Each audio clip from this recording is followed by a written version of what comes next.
History books love to crown kings, don't they?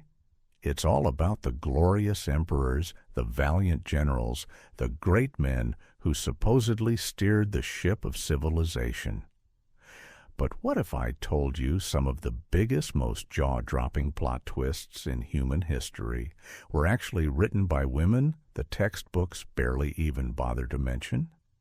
Seriously, we're talking about 5 empresses, erased, mocked, or just relegated to a tiny footnote, who quietly but profoundly rerouted the very maps we live with today. Their disappearing acts? Yeah, they're about to end. Stick around, because you're not going to believe what these women pulled off. I'm not talking about Cleopatra or Catherine the Great, either. Those names, for all their drama and legend, actually survived the historical purge. No, I'm talking about the real power brokers whose statues were deliberately smashed, whose names were painstakingly chiseled off ancient temples, whose hard-won victories somehow got a dude's signature scribbled in the margin. It's wild, right?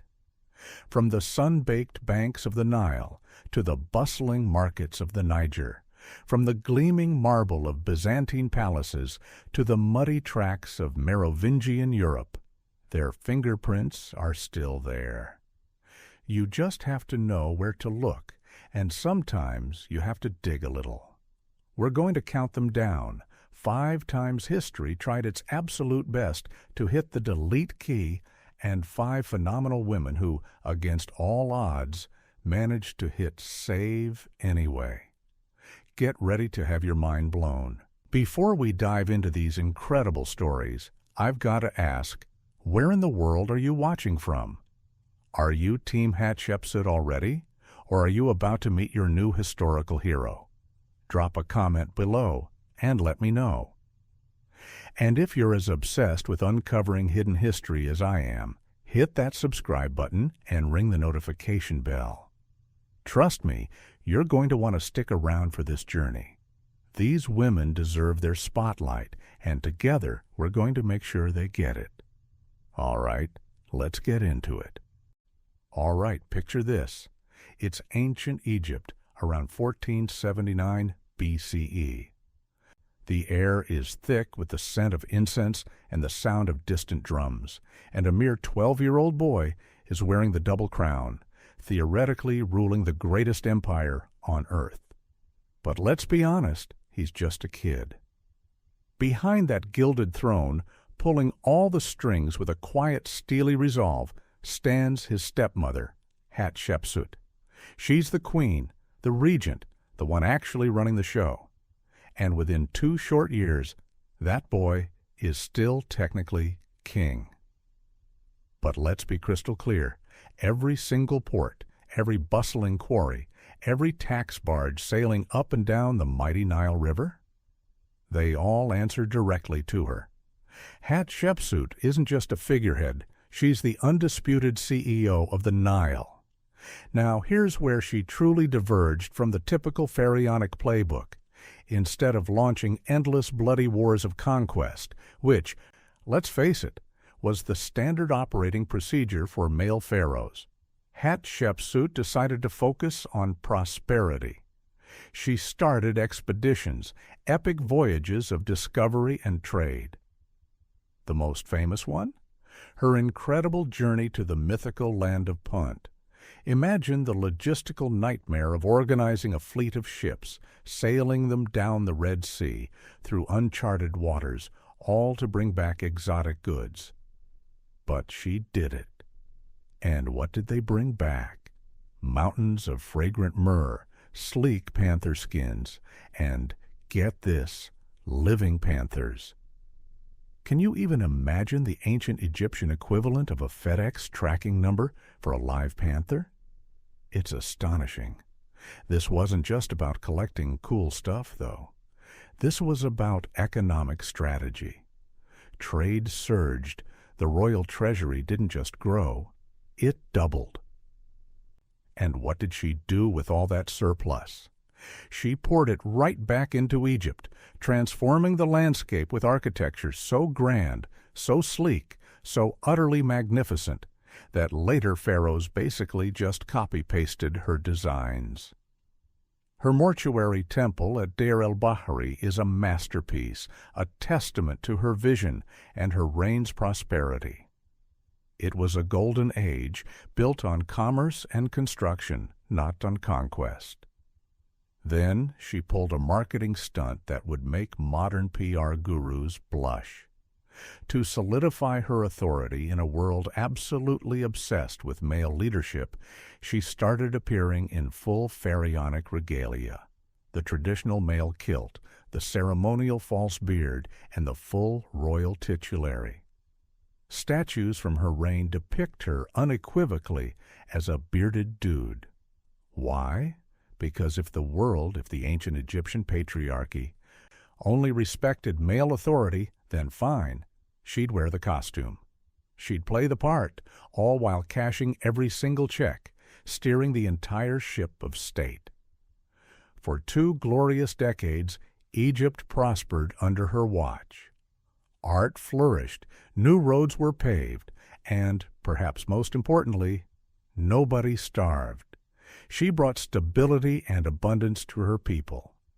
But here's the absolutely infuriating kicker, the part that makes you want to shout at ancient history. After she died, likely of natural causes, though some theories suggest foul play, Thutmose III, her nephew and stepson, decided that credit was a zero-sum game. He wasn't just content to rule, he wanted to erase her. Stonemasons were dispatched, not to build new monuments, but to painstakingly chisel away her cartouches, her name, her image from every single monument. Statues were toppled, defaced, or simply turned to face the wall. For nearly 3,000 years, Egyptology largely credited Thutmose III as the genius behind her monuments, her economic boom. Hatshepsut was gone, swallowed by the sands of time, a ghost in her own narrative. It wasn't until the 19th century when intrepid linguists and archaeologists began to piece together the broken hieroglyphs, decoding the subtle clues left behind, that the truth slowly started to emerge. They found her name hidden, sometimes beneath layers of plaster, sometimes in the most obscure corners. And that's when Wall Street on the Nile finally got its real CEO back. Hatshepsut, the visionary pharaoh who chose prosperity over war, the woman who literally put on a beard to rule, was finally restored to her rightful place in history. It's a powerful reminder that history isn't just discovered. Sometimes it has to be recovered. All right, let's fast forward a bit, several centuries in fact, to 780 CE. We're in the opulent, yet perpetually turbulent, world of the Byzantine Empire. Think of it as a sprawling, dramatic soap opera, but with way better jewelry and much higher stakes, like empire collapsing stakes. At the heart of this drama is Irene, a seemingly unassuming teenage orphan from Athens. She's plucked from relative obscurity and married to Emperor Leo IV, a political match designed to secure alliances. But when Leo dies prematurely, leaving a young son, Constantine the Sixth, as his heir, Irene doesn't retreat to a quiet convent, as many widows of emperors might have done. Oh no. Irene grabs the reins of power, becoming regent for her 10-year-old son. And she doesn't let go. Her immediate crisis? It's a theological earthquake that's been tearing the empire apart for decades, the iconoclast controversy. Basically, half the empire, known as the iconoclasts, believed that venerating religious images, icons, was idolatry, and wanted them smashed, destroyed, outlawed. The other half, the iconophiles, saw icons as sacred representations, windows to the divine, and wanted them kissed, honored, and restored. Emperors before her had waged brutal civil wars over this, literally spilling blood in the streets. Irene, shrewd and devout, sides with the iconophiles, but she's smart enough to know she can't just declare victory overnight. She bides her time, playing the long game. She starts building alliances, quietly consolidating her power. She even bribes generals, knowing that the military was often a hotbed of iconoclast sentiment. Her son, Constantine VI, eventually comes of age and, like any young emperor, tries to assert his authority, to push his mother aside. But Irene, she outmaneuvers him at every turn. And then, in 797, she makes a move so shockingly brutal, so utterly ruthless, it echoes through history. She orders her own son, the emperor, blinded. And not just anywhere, in the very room where he was born. It's a chilling act, yes, an undeniable horror, but in the cutthroat world of Byzantine dynastic politics, where power was everything and weakness was death, it was a move that cemented her authority. Byzantium, after all, ran on dynastic hardball, and Irene was playing to win. Now, as the sole ruler, holding the title of emperor herself, a truly groundbreaking move for a woman in that era, Irene doesn't waste a second. She calls the Second Council of Nicaea in 787. This isn't just a church meeting, it's a monumental event that reverses decades of imperial policy. Icons are officially restored, monasteries that had been closed are reopened, and a wave of artistic creativity explodes across the empire. Art, mosaic work, manuscript illumination, it all flourishes, reaching new heights of beauty and spiritual expression. This wasn't just a religious decision, it was a political and cultural one. Her move cements Orthodox practice, shaping the very identity of the Eastern Church. And, indirectly, it keeps the Byzantine Empire culturally distinct from the Latin West, which was still navigating its own complex relationship with religious imagery. But here's where another twist comes in, one that had massive implications for the future of Europe. Charlemagne, the powerful Frankish king in the West, notices all of this, and in 800 he's crowned Emperor of the Romans by the Pope in Rome. The Pope's justification? He claims the Eastern throne is vacant because there's no male occupant. Irene's gender, her very existence as a female emperor, becomes the excuse, the convenient loophole, for Europe's great power pivot, effectively creating two Roman empires. It's a staggering testament to the impact of her reign, even in its ending. Exiled in 802 by a coup, she dies on an Aegean island, perhaps contemplating the seismic shifts she'd set in motion. But every single icon you see adorning the walls of a Greek Orthodox church today, every flash of gold and sacred image traces its lineage, its very right to exist, back to Irene's courageous and brutal reversal of imperial policy. Not bad for the orphan girl from Athens, right? She didn't just change history, she redefined faith itself. If you're sitting there wondering why in the world you never learned this stuff in World Civ class, welcome to the club, my friend. History's got a pretty aggressive delete key, it turns out. But guess what? So does YouTube. And thankfully, so does the subscribe button. So go ahead, hit it, ring that notification bell, and let's keep unerasing the past together. One incredible story at a time. Because these women deserve their spotlight, don't you think? All right, let's zoom across the vast, shimmering expanse of the Sahara Desert now, all the way to 16th century Hausaland, a vibrant and powerful region in what we know today as modern Nigeria. This is where we meet Amina, a woman whose legend is etched into the very landscape. She was born into the royal house of Zazo, a kingdom already steeped in military tradition. And get this, her grandfather, a wise and formidable leader himself, taught her to ride a horse before she could even properly walk. That's not just a cute anecdote. It's a sign of what was to come. By the time she was 15, she wasn't just riding. She was commanding cavalry units, leading men into battle. And by the age of 30, she wasn't just a warrior, she was queen. For an astonishing 34 years, Queen Amina led her armies on annual military campaigns, relentlessly pushing Zazzau's borders south, ever closer to the mighty Niger River. This wasn't just about conquest for conquest's sake. It was a strategic expansion that reshaped the political map of the region. And her method? It was brilliant, and it left an indelible mark. Each conquered town received the same blunt yet effective instruction. Build walls, pay tribute, and nobody gets hurt. Simple, right? But those walls, some of them towering 15 meters high, nearly 50 feet of solid earth and stone, still snake through cities like Kano, Katsina, and Zaria today. You can still see them, ancient and imposing.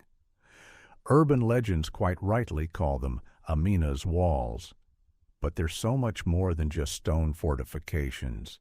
They were early urban planning statements, declarations that said, loud and clear, protected markets attract trade, and trade, my friends, builds empires.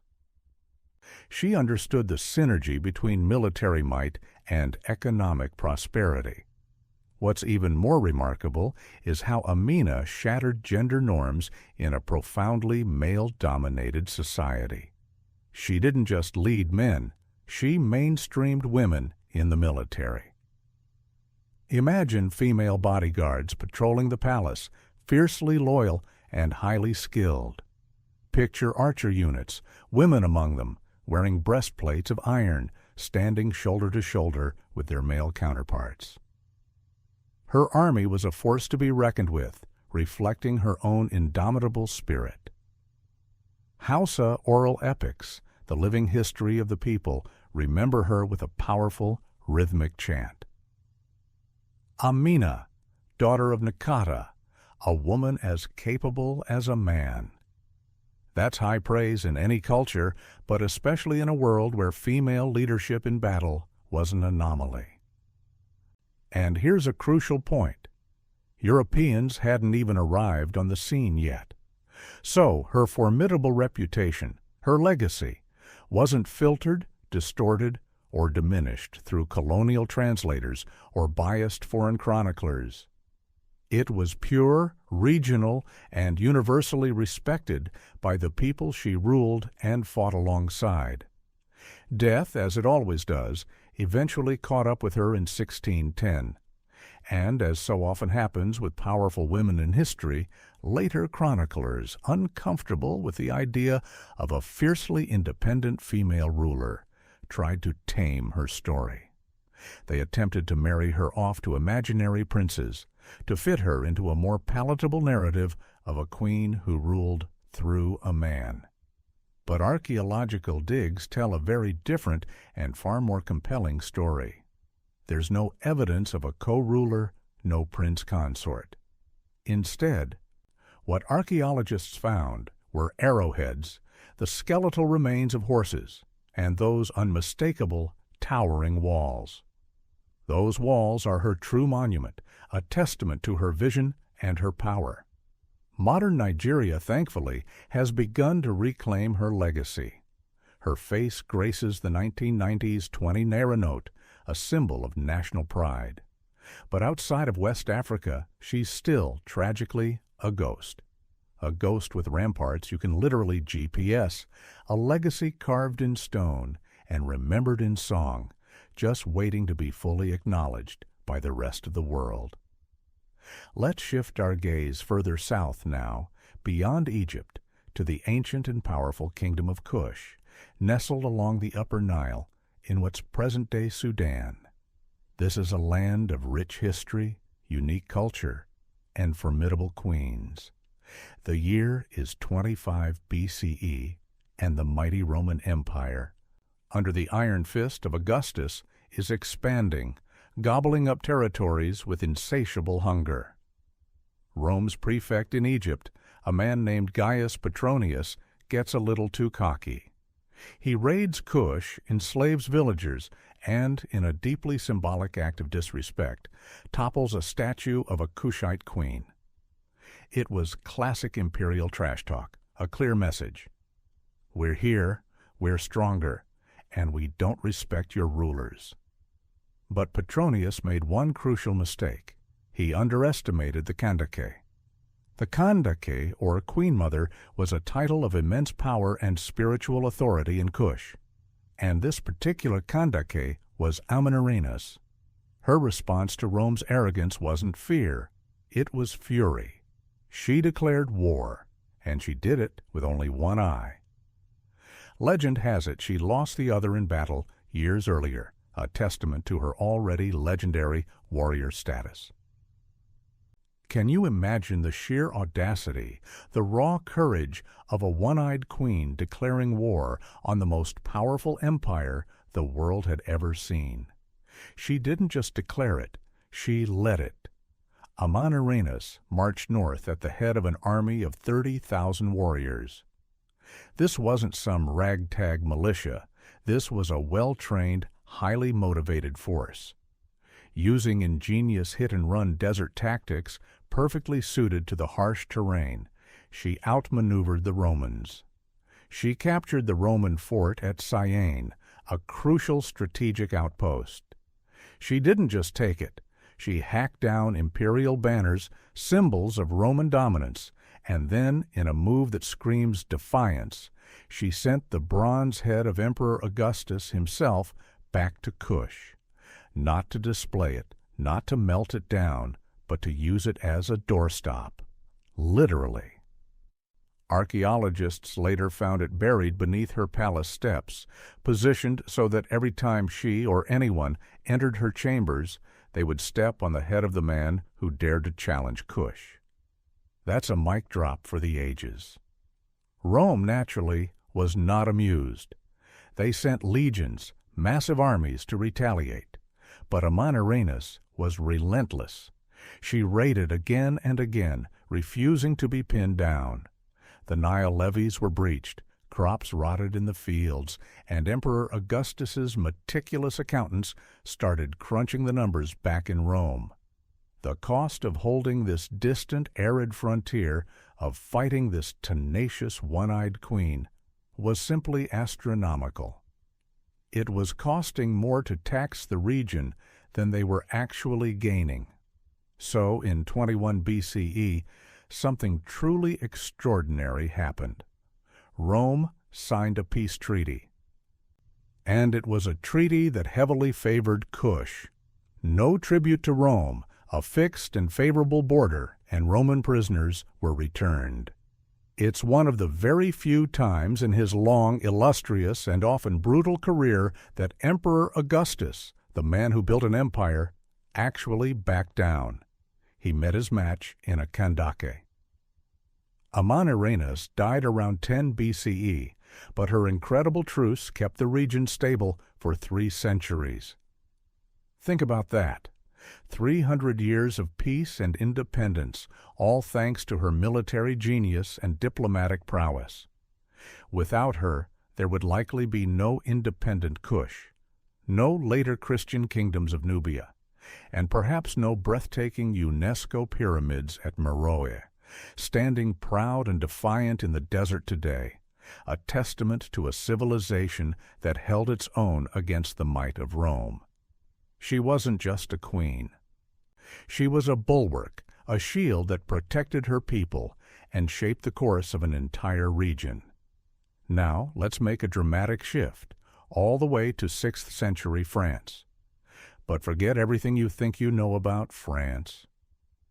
Back then, it was a fractured, violent patchwork of warring Frankish kingdoms, a brutal, constantly shifting landscape known as Merovingian Francia. Imagine a real-life, grittier Game of Thrones with less dragons and more backstabbing bishops. Into this chaotic world steps Brunhild, a Visigothic princess, poised and intelligent, who marries King Sigebert Mies of Austrasia. Austrasia, for context, was a kingdom centered around the Rhine Valley. Think vineyards, strategic rivers, and constant bloody family feuds. When Sigebert, her husband, is brutally assassinated, Brunhild does not, I repeat, does not collapse into despair or allow herself to become a political pawn, easily manipulated by the powerful men around her. Instead, she rises. She becomes regent for her young son, then, remarkably, for her grandsons, navigating a treacherous political landscape. She's juggling alliances between ambitious Rome wannabe bishops and bloodthirsty, land-hungry nobles, all while trying to maintain some semblance of order in her kingdom. She was a master politician in an era of pure brute force. And she wasn't just surviving, she was building. Brunhild launched ambitious infrastructure projects, rebuilding crumbling Roman roads, understanding that trade and communication were vital for a stable kingdom.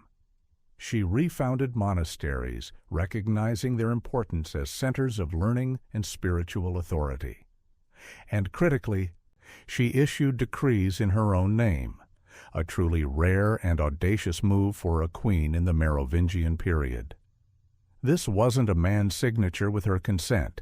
It was her authority, plain and simple. She even patronized poets who, in turn, praised her, writing Latin verses that lauded the wisdom of a woman in a man's arena.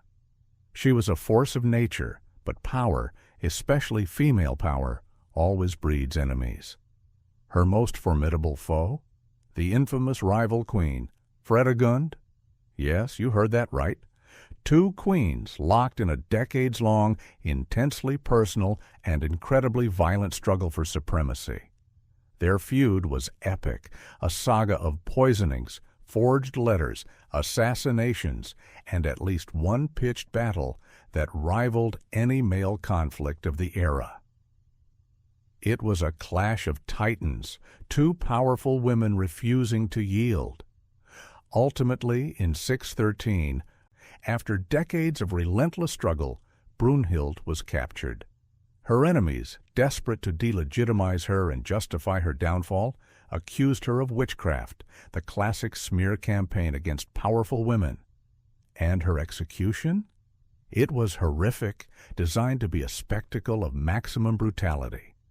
She was tied to the tail of a wild horse and dragged to her death, an end so gruesome, so utterly barbaric, that later monks, deeply uncomfortable with the idea of a woman holding such power, would cite it as proof that women simply shouldn't rule. Medieval chroniclers, largely men, then proceeded to bury her legacy under layers of slander, labeling her a Jezebel, a wicked witch, erasing her achievements and focusing only on her alleged depravity. But here's the wonderful twist, the historical redemption. Modern historians, digging through dusty archives, re-examining those very same charters and administrative documents that the monks ignored, have started to uncover the truth. They realized that Austrasia's survival, and indeed the eventual rise of the powerful Carolingian dynasty, which would later crown Charlemagne, actually rested on the sophisticated administrative and infrastructural reforms that Brunhild herself pushed through. In other words, the dynasty that would eventually unify much of Europe, the one that would crown Charlemagne as emperor, borrowed its very blueprint, its foundation, from a grandmother Europe had preferred to conveniently forget. Her vision, her tenacity, her sheer political will paved the way for future empires, even as her own story was being deliberately obscured. She was a builder, a strategist, and a ruler whose impact far outlasted her brutal end. History tried its absolute best to bury these women, to silence their stories, to erase their names from the record. But algorithms? Algorithms don't have to. If you want more of these incredible, unerased icons back in your feed, back in the conversation, then smash that subscribe button. And while you're at it, drop a comment below. Tell me, which empress would you put on a postcard to the past? Who deserves to be remembered most? So there you have it. 5 empires, 5 utterly extraordinary women, and 5 deliberate, systematic cover-ups. From Hatshepsut's meticulously chiseled cartouches to Irene's tragically smashed portraits, from Amina's imposing desert walls to Amanirenas' audacious bronze insult, and right up to Brunhild's horse-drawn silent end, each of these stories proves, beyond a shadow of a doubt, that power isn't always loud. Sometimes it's the quiet you only truly notice when it's gone, when the silence where their name should be becomes deafening. Next time someone tries to tell you that great men alone shaped history, that it was only the kings and generals who mattered, do yourself a favor. Send them this list. Because long before hashtags, long before social media, these empresses were writing their own narratives, charting their own destinies. And then the world, the male-dominated world, hit backspace. But you know what? We just restored the file, and it's glorious.